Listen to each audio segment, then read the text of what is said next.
Forgiveness and freedom, the two going hand in hand in the case of a Utah County woman who was murdered by her husband some 30 years ago. Now he's up for parole after 3 decades behind bars. For every crime, there's a story, and the truth matters. Here's ABC4's senior crime and punishment correspondent Marcos Ortiz with tonight's Justice Files. It took several months for investigators to learn what happened to Shelly Jiron back in 1991. Her badly burned body was found inside a vehicle, along with her husband, who had also been burned but survived.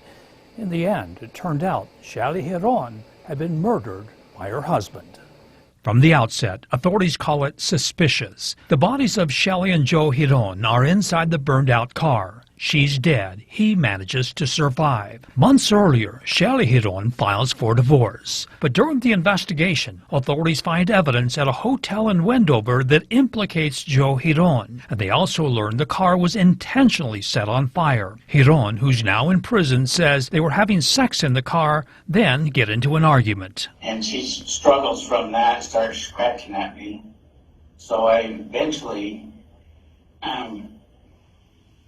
I end up choking her. I'm like mad and frustrated, and I end up killing her. Jiron is found guilty in 1992 of his wife's murder. He's sentenced to 5 years and up to life in prison. Nearly 30 years later, Jiron's up for parole and tells the hearing officer that he panics after killing her and grabs a container with gas. I just dumped gas all over her inside the car and all over me. Started the car and keeps driving before pulling over. And I ignited the fire in the car. Family members also listen through a video link to the prison. The couple have 2 children. He apologizes to them. Shelly's father, Ross Conk, accepts his apology and tells ABC4, "I'm glad he's out. He made a mistake and he's repented." The Utah Board of Pardons determined that Joe Jiron had paid for his crimes. He was released from prison this week.